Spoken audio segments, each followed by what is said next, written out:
Hello, my name is Maxime van der Winkel, and in this demonstration video I will show you how to use Autodesk Fusion 360 for your 3D designs.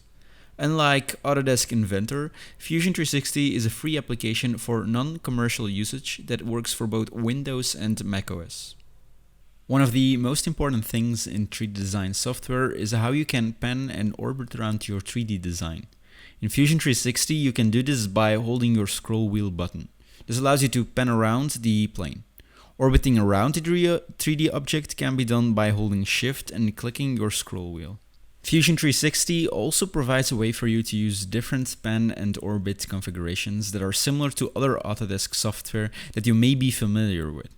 This is one of the reasons why it is very easy for you to switch from other 3D design software to Fusion 360. We are going to make a keychain in this tutorial. To do so, we start by creating a sketch of our keychain.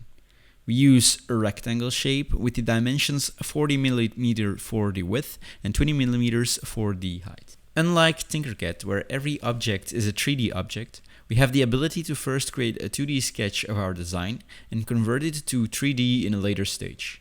Similar to Tinkercad tutorial, we add a circular shape on the top of our keychain. As you can see in the sketch, the keychain is sectioned into multiple different planes. We will trim the unused lines from our sketch using the trim tool. To finish off the base design of our keychain, we add a hole on the top with a diameter of 4 mm. To specify the length between lines, we use the Sket Dimension option. Here we can specify that the center of our hole is 4 mm away from the center of our circular shape on the top of our keychain. We can also use it as a constraint to check that the hole is indeed in the center of our keychain. As mentioned before, this sketch is a 2D design, but we're looking to get a 3D keychain. We finish the sketch and use the solid extrude tool to make the base of the keychain 3 mm thick. We can orbit around our object to indeed confirm that this is the shape we are looking for. Once you have a 3D design, you can start new 2D sketches in every 3D plane of the object. In our case, we're going to start a new sketch on the top of our keychain so we can add some text to it. In the previous sketch, we used basic shapes like rectangles and circles. Note that there are many other shapes available. In our case, we choose the text component and write NGUI on our keychain. In the video, I'm simply making the font a bit bigger and thicker. Once you are happy with the exposition of your text, you can finish off this sketch and create a new extrusion for this 2D design. In the previous extrusion, we created a simple extrusion that added material or joined material. Different extrusion methods are available.